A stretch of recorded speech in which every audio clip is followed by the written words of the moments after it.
years. So I'm assuming that you had some dealings with Dominic Cummings when he was working in the Department for Education. From your knowledge of him, are you surprised by Boris Johnson's decision to stand by him? He's clearly an integral part of the Downing Street machine. Well, I don't think I'd be surprised by anything that Boris Johnson did. It's clear that Dominic Cummings is essential to the Downing Street machine, and I think that Boris Johnson has just shown his complete weakness. He's alienated his own party. He's trashed the trust of the public by publicly supporting and defending to the hilt someone who clearly broke the lockdown rules and clearly behaved in a reckless way. My knowledge of Dominic Cummings is that. OK, thank you very much for being on the programme. Mary Bousted there. Well, to talk about the science behind easing the lockdown and its consequences, we're now joined by the Chair of Global Public Health at Edinburgh University, Professor Devi Sridhar. Thank you for being on the programme again, Ms Sridhar. Good to see you. Do you think it's right that some of the lockdown measures are being eased from tomorrow? Well, I think it depends what your objective is. If your objective is to say that the virus needs to spread through the population and you just need to stay within health service capacity, then yes, it makes sense to open up right now when there's excess NHS capacity and you have the ability to treat everyone who needs it.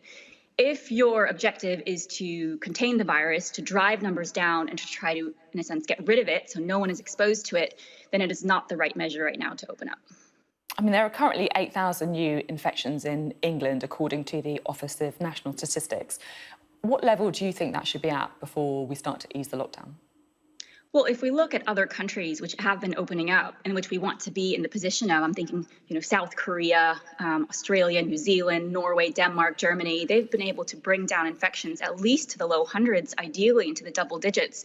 To be standing at 8,000 infections a day and to think a testing and tracing system can do the work, what you really need is a package of interventions, and we're really far off on that, and we don't really have good enough data systems to be able to monitor at the local level. So it's a big risk and gamble. We're exiting lockdown with a larger number of deaths than we did when we actually entered lockdown months back.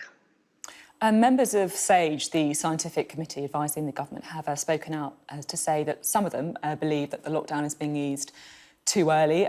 The government's own COVID alert system hasn't actually reduced from a level 4 to a level 3. Do you think the government can really still say it's listening to the science?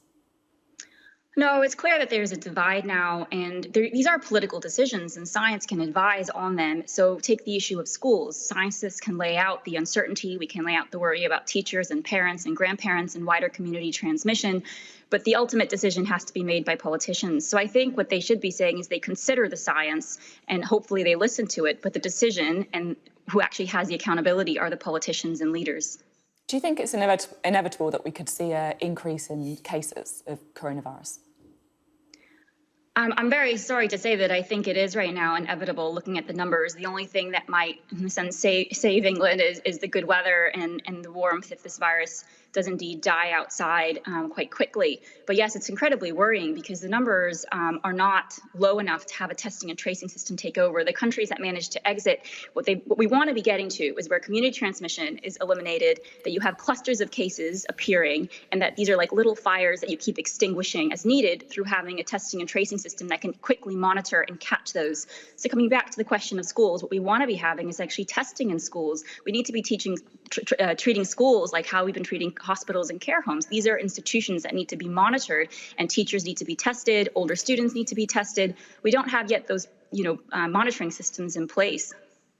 I'm interested to get your thoughts on something else as well, because SAGE has this week released some minutes from its meetings in February and March. I can see from your Twitter over the last few days that you've been pouring through them. And it's pretty clear with hindsight that some of that early advice was, frankly, off the mark. Do you think this suggests that the government got its early response to COVID-19 wrong? And does this really underline that sometimes the scientists can get it wrong too? Yeah, I think what underlies this is actually that you don't want a small black box making decisions that's not open to scrutiny. Science is all about peer review, scrutiny, being challenged, having to defend your position and show your data and evidence. And the UK was not doing this. A group of scientists and myself wrote a letter actually right after that March 12th fatal decision to stop tracing and testing, asking to see the evidence and the data because we could not understand it, and it was not in line with what scientists across the world were doing. Some of that advice looks at stopping testing, stopping tracing, seeing this virus is unstoppable, like the flu. To be fair to the scientists, they did change their opinion by early March, and we're advocating by early March for a lockdown, and it took the government a few weeks then to actually act on that advice.